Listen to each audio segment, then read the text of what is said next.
O podcast Chimarrão com Espiritismo apresenta reflexões sobre o Livro dos Espíritos de Allan Kardec, com comentários do Espírito Miramês e do Núcleo de Estudos Espíritas Vinha de Luz, de Praia Grande, Santa Catarina.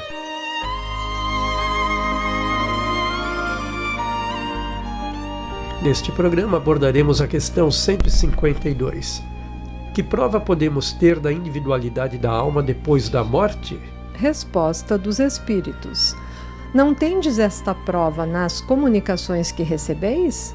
Se não fosseis cegos, veríeis. Se não fosseis surdos, ouviríeis. Pois que muito a miúde uma voz vos fala, reveladora da existência de um ser que está fora de vós.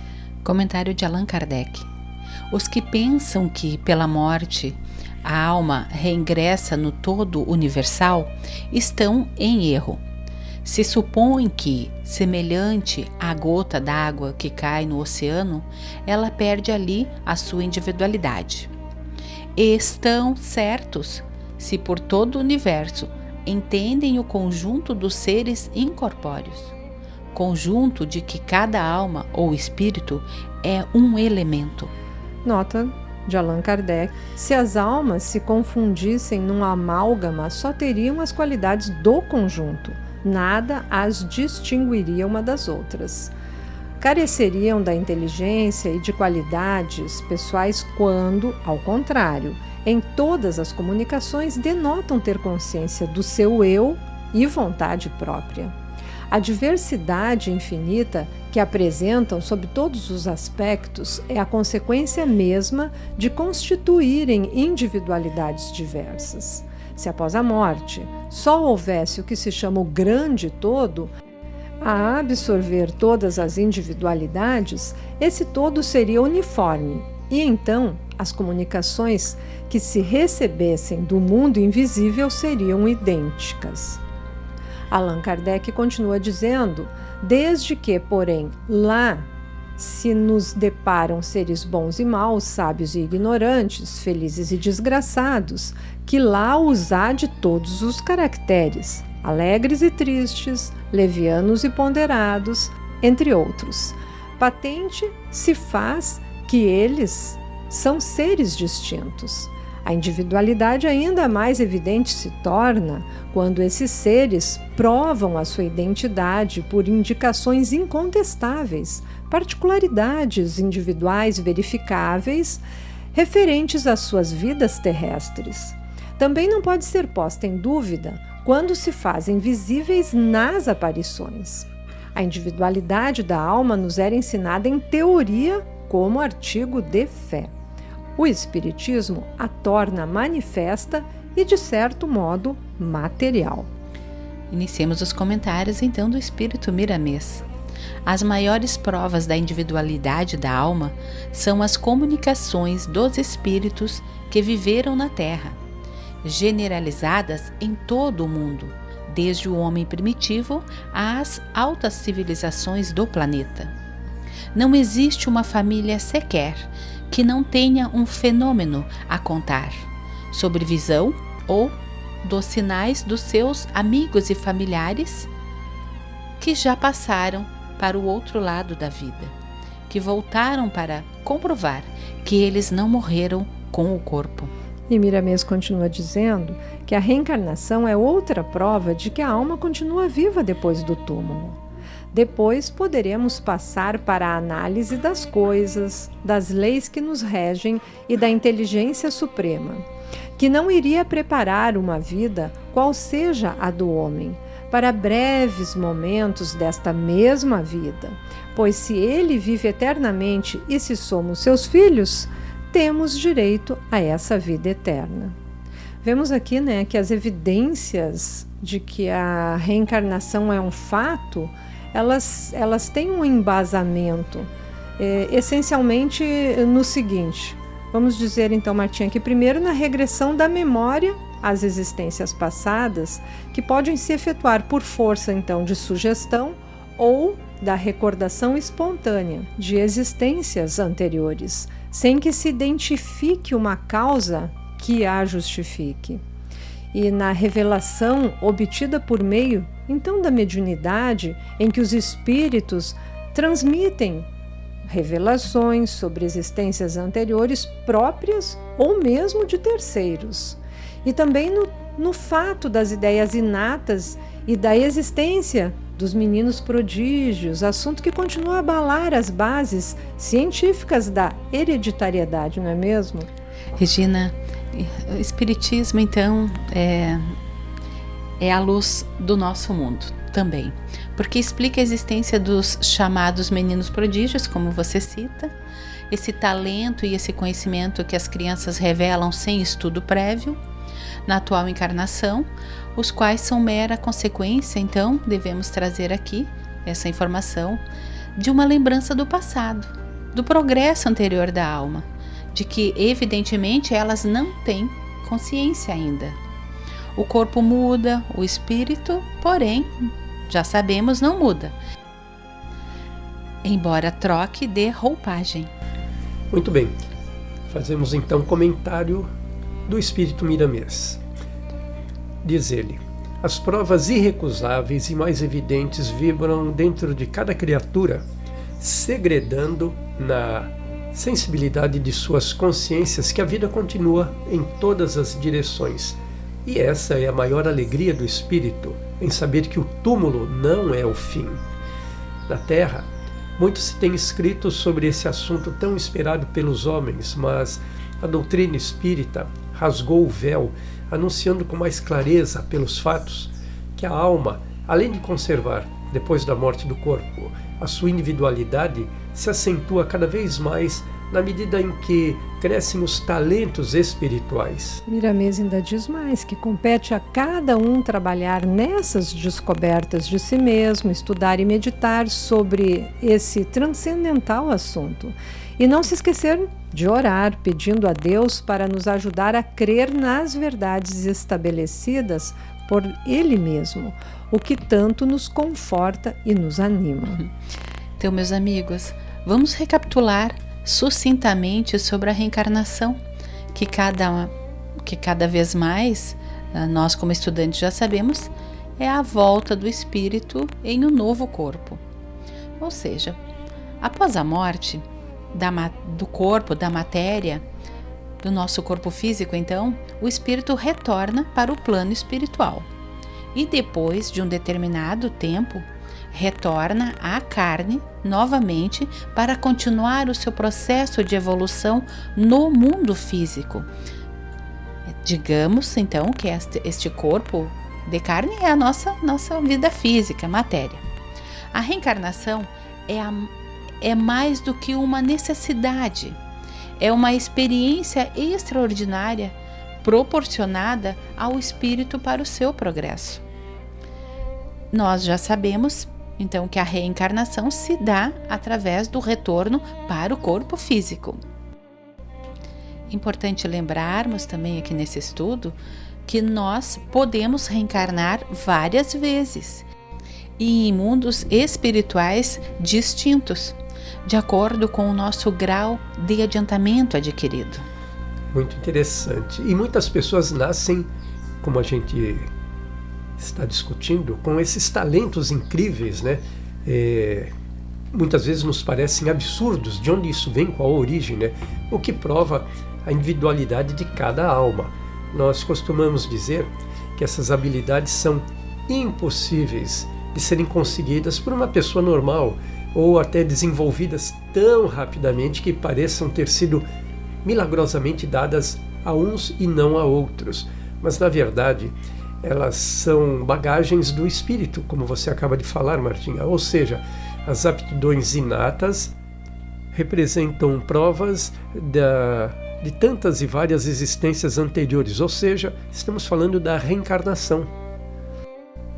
E essas bagagens que você citou, Paulo, do espírito, sugerem que ele desenvolveu as habilidades em outra oportunidade, como nos afirma Allan Kardec, lá no Evangelho segundo o Espiritismo, no capítulo 3. Vou trazer para vocês, então, o item 13. As qualidades inatas que que as pessoas trazem consigo constituem a prova de que já viveram e realizaram certo progresso. Nós podemos ver por nós mesmos. Se nós olharmos nesta encarnação para trás, e eu faço isso seguidamente, e vejo aquela Regina lá de trás e vejo a Regina de hoje, eu já vejo essa evolução, esse progresso. Continuamos então com os comentários do Espírito Miramês. As provas da existência da alma podemos encontrar em todos os fenômenos da natureza humana e divina, mas a verdadeira prova somente encontramos no mundo interno das nossas consciências, e essas experiências são individuais. O maior professor, nesse caso, é o tempo, que funciona sob as bênçãos do Todo-Poderoso. Quem já encontrou na oração certo consolo, quem ora com a fé que a prece desperta no coração, sente a existência dos espíritos, agentes de Deus, que velam por todas as criaturas do Senhor. E Miramês continua dizendo: a razão, por vezes, nos dá notícias de que a alma sobrevive à chamada morte, mas somente a intuição nos livra de todas as dúvidas. As provas irrecusáveis são sentidas e não aceitas por argumentos. Esses, às vezes, nos levam a sensibilidades maiores. Podemos então dizer aqui com os nossos comentários, meus amigos, que algumas passagens bíblicas, mesmo com seu texto bastante adulterado ao longo de inúmeras traduções, porque nós sabemos que é assim, a mão do homem ali estando, as mudanças acontecem, sugerem provas da reencarnação.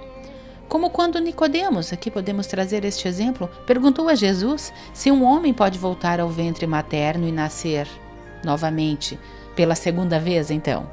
Jesus então lhe respondeu: em verdade te digo, quem não nascer da água e do Espírito não pode entrar no reino de Deus. O que é nascido da carne é carne, e o que é nascido do Espírito é Espírito. Esta passagem está em João, capítulo 3, versículos 5 e 6. Isso é um fato, né, Martinha, que as comunicações mediúnicas são reais, né? A gente consegue entender quando Nicodemos disse: como pode um homem velho retornar ao ventre de sua mãe? Claro que naquela época ele não tinha esse entendimento. Então ficou para nós que eu digo ali na época de Kardec, que quando ele codificou a doutrina espírita, então ele recebeu essas informações dos espíritos através dos médiuns. E o nosso querido irmão Chico Xavier, que psicografou mais de 450 livros e milhares de cartas, também fez essa comunicação e nos deixou, assim como Divaldo Franco e outros tantos médiuns que continuam transmitindo esses valiosos ensinamentos que vêm da onde? Vêm do mundo espiritual, para que nós usemos, aproveitando então essa comunicação para o nosso aprimoramento. Regina, quando nós falávamos na questão anterior sobre não ficarmos órfãos, porque o mestre não nos deixaria, tu traz novamente aqui a fala, pela tua inspiração, desses amigos então que foram sendo colocados no caminho da humanidade para sempre estarmos ligados de uma forma ou outra às mensagens do mestre, ao Espírito de verdade que traz o Consolador Prometido, que é a doutrina espírita. E aí vem todos esses irmãos que tu cita e tantos outros milhões de espíritas no mundo, reunidos em milhares de centros espíritas, exercendo a sua mediunidade e comprovando a comunicabilidade dos espíritos para nos fortalecer em fé, em esperança e na certeza de que nós estamos conectados ao nosso Pai, se buscarmos Ele. E todos nós reunidos, espíritas, já com esse véu levantado, nós temos que entender a responsabilidade que nós temos, né, Martinha e Paulo? Porque essa responsabilidade faz com que nós mudemos os nossos caracteres, fazermos a nossa reforma íntima. Por quê? Porque nós somos espelhos hoje para tantos no mundo. Então nós professamos uma doutrina espírita, cremos na imortalidade da alma e devemos fazer as nossas mudanças, porque através das nossas mudanças nós vamos fazer com que os outros, o próximo, ou aqueles próximos que nos cercam, que eles também consigam ver que tem algo diferente e consigam começar a querer mudar, né? Seria mais ou menos por aí, tu não achas? Eu concordo contigo, Regina, porque quando esses espíritos nos trazem, nos mostram ou trazem à tona a imortalidade, já é um despertar das nossas almas. E ao mesmo tempo eles também evidenciam a nossa individualidade, que é isso que tu estás citando, estás falando, porque eu sou um ser individual com muito potencial que posso oferecer algo mais para alguém e ainda nessa existência fazer algo nobre, algo belo. Então eu não posso negar que eu sou alguém numa caminhada e que eu posso evoluir muito se assim quiser. E os recursos e as condições estão à nossa volta. E não esquecermos que a quem muito foi dado, muito será cobrado. Então nós temos essa responsabilidade também. Trazemos então mais um comentário dentro desse escopo geral do Espírito Miramês.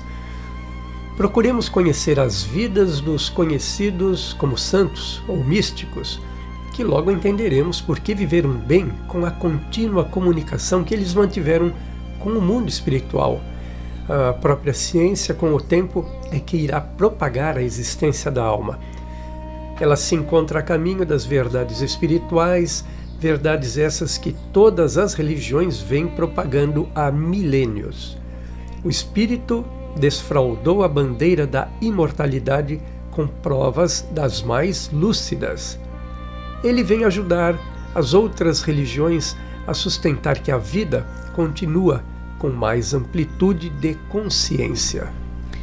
Meus amigos, podemos perceber pelo estudo de hoje que há diversos indícios que validam a reencarnação.